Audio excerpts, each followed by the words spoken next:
Pleasure to announce the next topic, which is given by my colleague from the Technical University of Denmark, Christian Petersen, and is related to the innovation and entrepreneurship at the DTU Fotonik, which is the Department of Photonics Engineering of the Technical University of Denmark.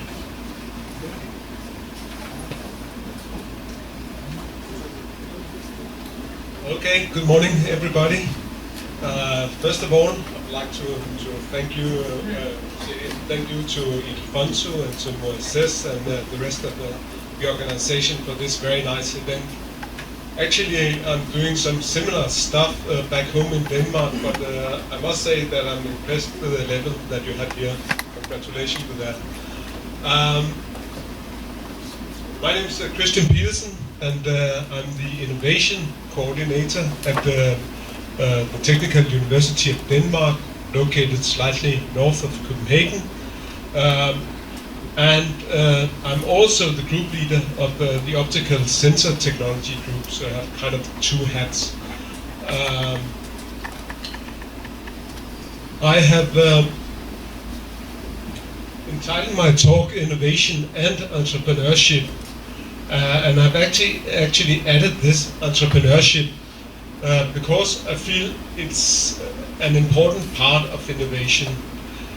Maybe just for you who doesn't know it, but to me innovation is about the creation of an idea, the potential economical outcome, in contrast to just a good idea or maybe just research.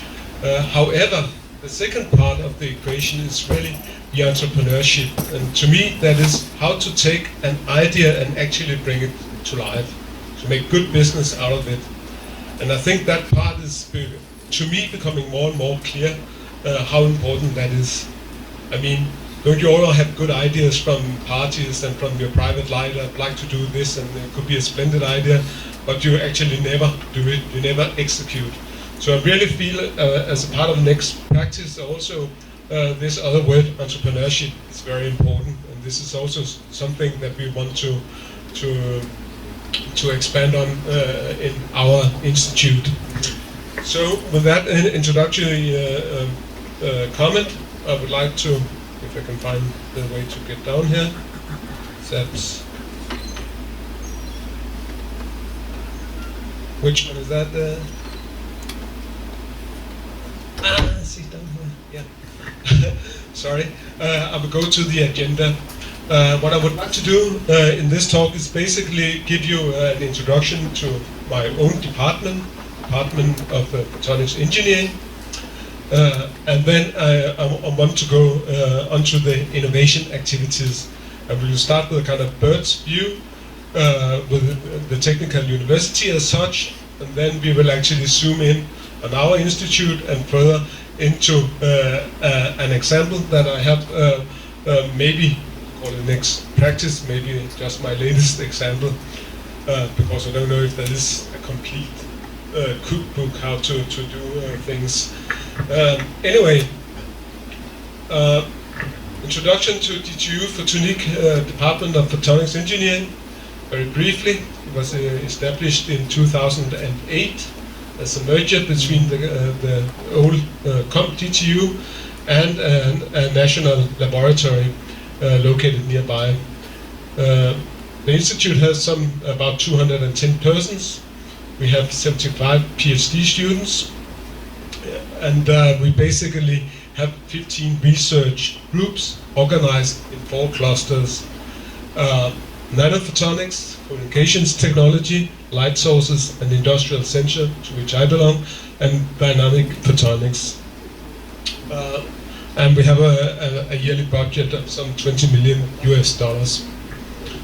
So for Denmark it's a pretty large institute, but I've just realized that you can easily match up these numbers here.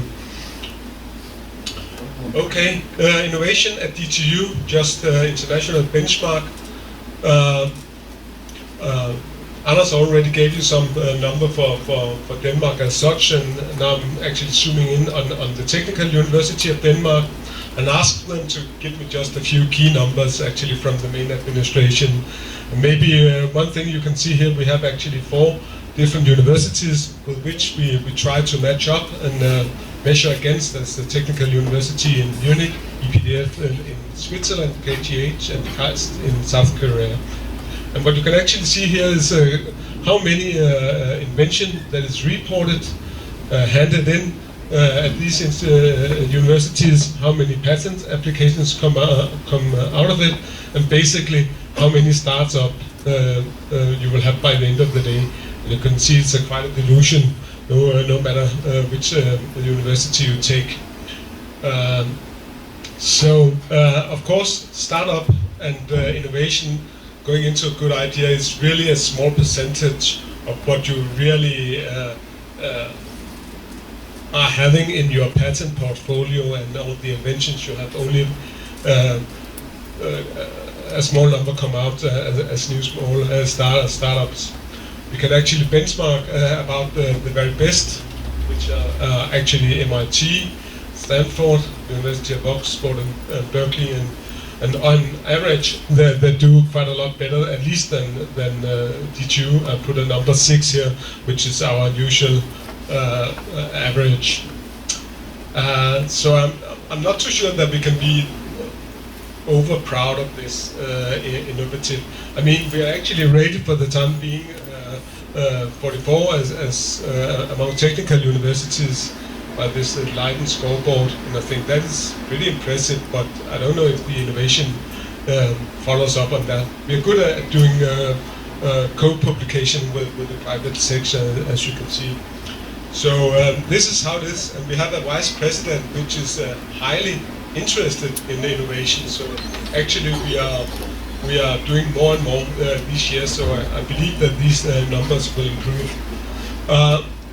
Going one step further down to the institute, what are we actually doing specifically? Well, we have to support those 15 research groups. We have an innovation committee with myself, our managing director, and one with legal stuff, and also a full-time innovation agent, and very lately also a full-time business development person. So this group are basically trying to enhance and coordinate and support all our researchers, try to motivate them also to go in this directions. In the direction of innovation and entrepreneurship. So what did we actually do? In 2011, we have a lot of similar arrangements like this one. We have an innovation day where people could learn about how to go about innovation and entrepreneurship, legal stuff, the good stories from the industry. We have an industrial photonics day where all our collaboration partners are invited, and we have talks and mingled with them. We have special seminars towards the energy sector. We have towards green energy. We have also special events for light for hospitals, and it's primarily LED. And we have an investors day where we actually expose a lot of our ideas towards investors. So a lot of different things is going on. We have springboard meetings where we invite in people from the private industry to review our patent portfolio. So a lot of things is going on. Teaching wise, we started last year a summer school in entrepreneurship, in technical science, and repeated it this year.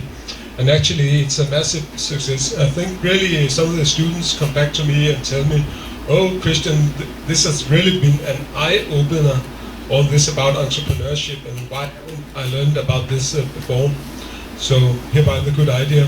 I think it is really worthwhile spending a little time for your student going into this direction. Simply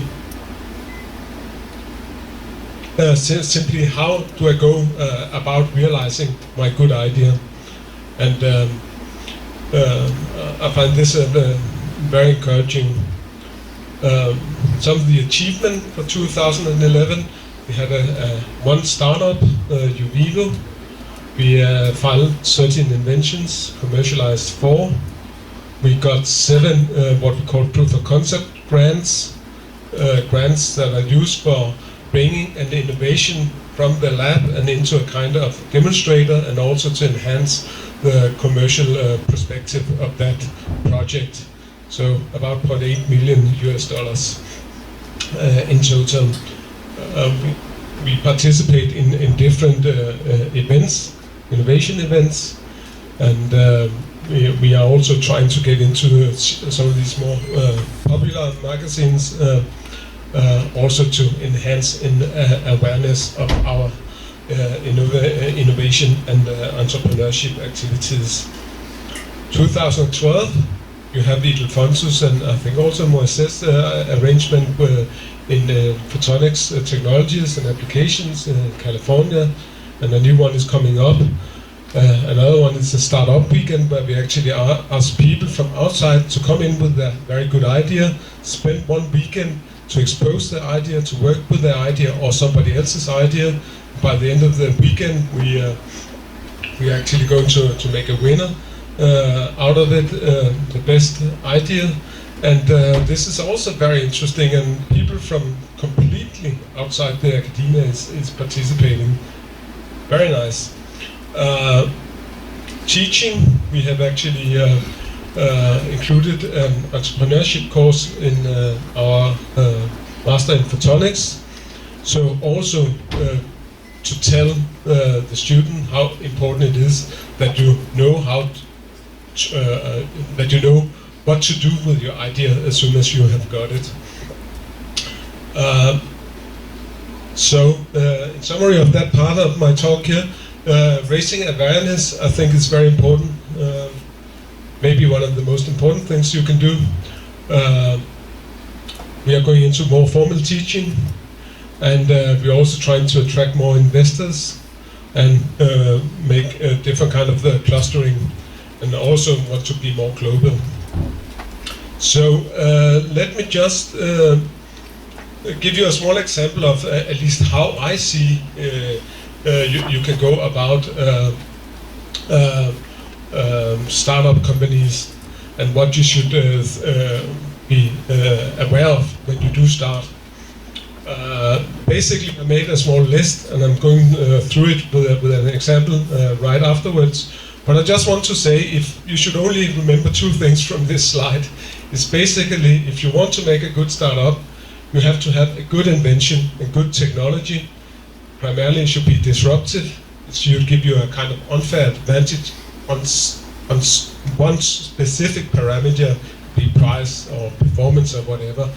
And the other thing you should remember is actually, is there a paying customer down the road? These 2 are the major points. There's written books about innovation and entrepreneurship, but if you fail on those 2, I think you are not well off. Whereas you can actually compensate for most of that in between somehow. So this is the takeaway. Think of those 2 things. Let me just go through a small example. One of my own actually, and one we're working on right now in my research group. And talking about the invention, in this case, it's a novel method for mid-infrared 2D imaging. You can imagine that you have an infrared imaging object emitting light in the mid-infrared range, say. Then we have invented a module you can put in between your CCD camera over here and your object over here, and then you can actually make an image of this mid-infrared object over here. So this is the idea. This is the invention. The unfair advantage, actually, this came out of research. We didn't know where it would lead us, but it actually ended up here. So it's what we call technology-driven.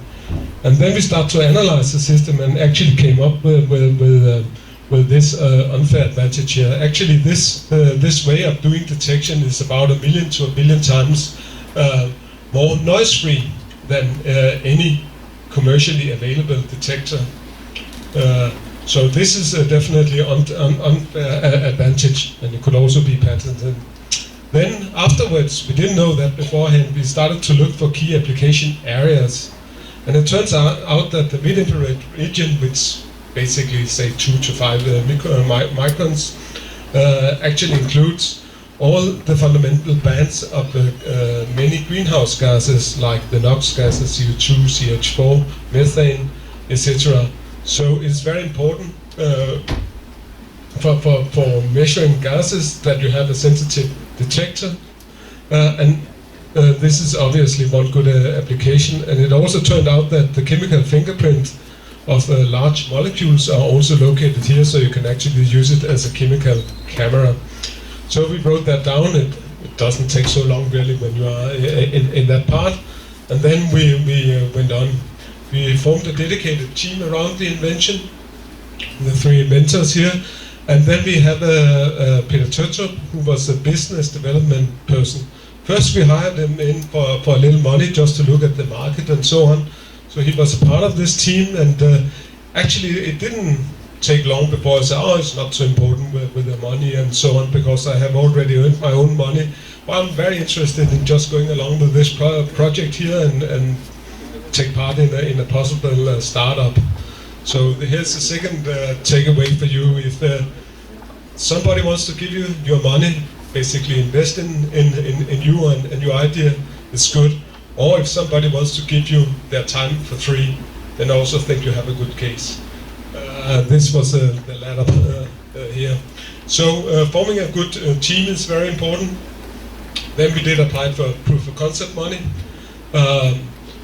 some $125,000, and we actually produced that module over here. It's still not very compact, but it covered everything.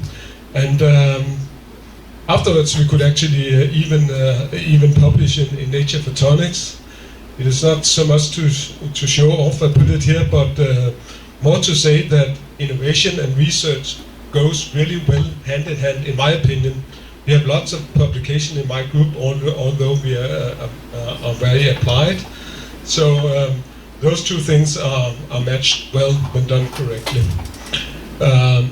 We also won a third place in an innovation competition. So what did we do afterwards? We started to visit potential users and customers, and of course the goal is to find this paying customer, the one that wants really to put his hand into the pocket and pay for this. And this is really the difficult and the time-consuming part. And as I put it here, luck is earned. You really need to visit a lot of companies, go to a lot of conferences, a lot of workshops outside your own comfort zone. We were places where we would have never gone if it wasn't for just looking up for potential application and users. And I would say that all the scientific and the popular magazines are highly relevant in that process for advertisement, simply by adding credibility to your project. So we use it intensively. This one was an early one we got, and that was very good for creating awareness around the project. So yeah, here's just a few examples of all the popular magazines, and you need to write a paper every time and communicate with them. So it's a long list, and we also had a long list with workshops and also a roadshow for companies and these innovation events. It takes a lot of time and basically sucks a lot of your research time. So really, how do you actually merit that? This is one question I have for you as a scientist.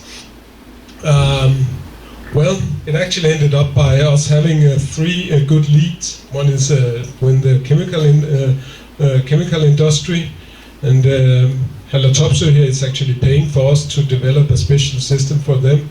We have 2 leads now that are very far in the legal process, and we have many other interesting leads for further. I have to keep those confidential, I'm afraid, but it doesn't matter for this talk here. But really what we want to do is to make a startup company, IRC, early next year, based on these first identified leads, and then do it by bootstrapping, simply earn the money as we go along. in contrast to getting in venture capital, which is also a possibility. So this is basically where we are now, and maybe it's, I don't know, at least it reflect the process we have been through with this specific project here. This afternoon you can actually hear about the technical details if you want. Thank you for your attention.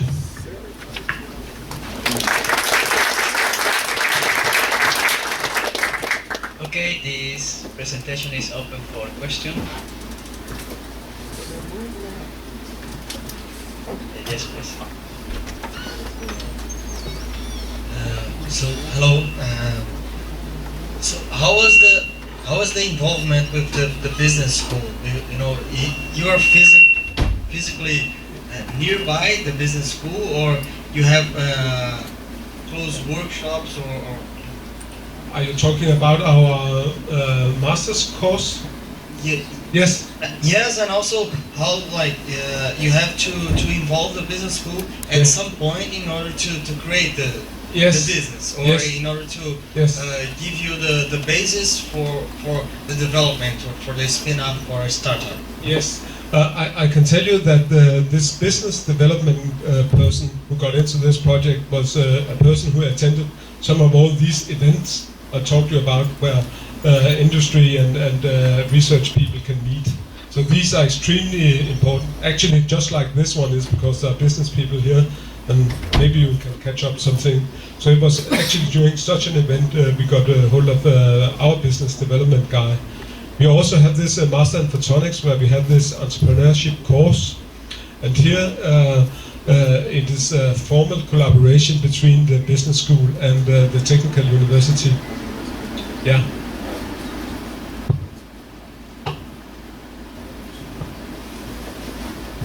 We have time for one more question. Okay, two.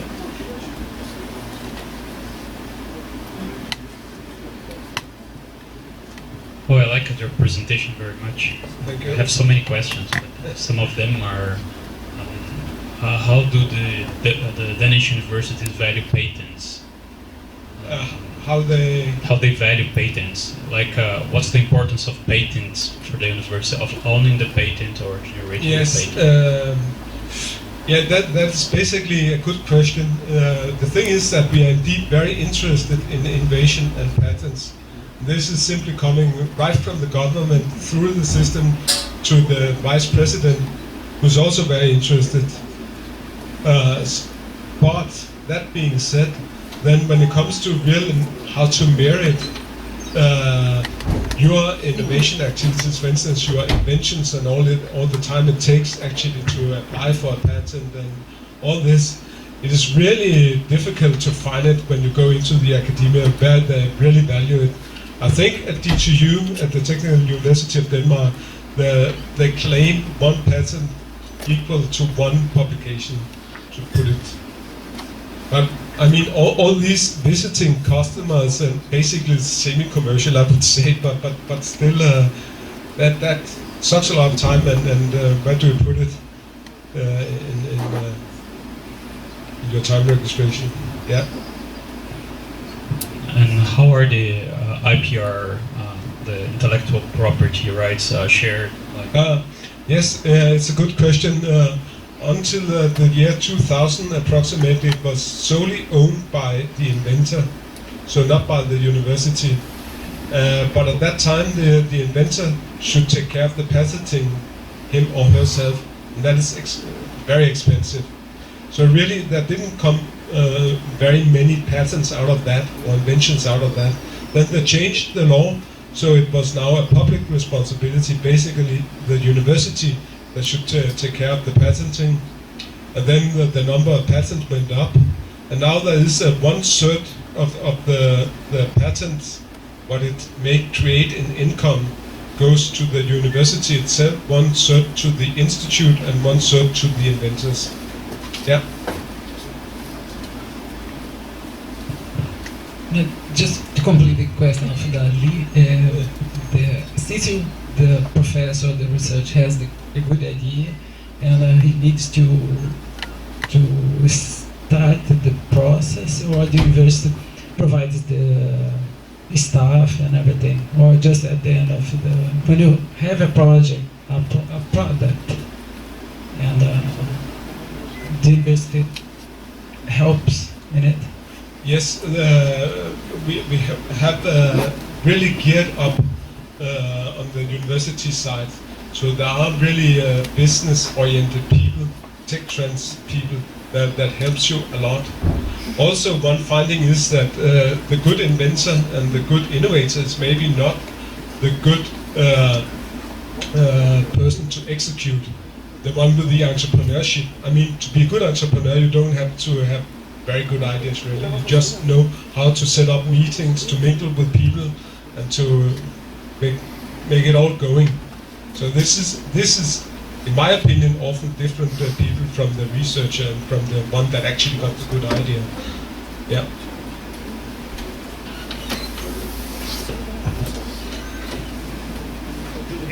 Do we have any other question in the audience? Okay, if this is not the case, let's thank Christian, and you can always talk to Christian afterwards.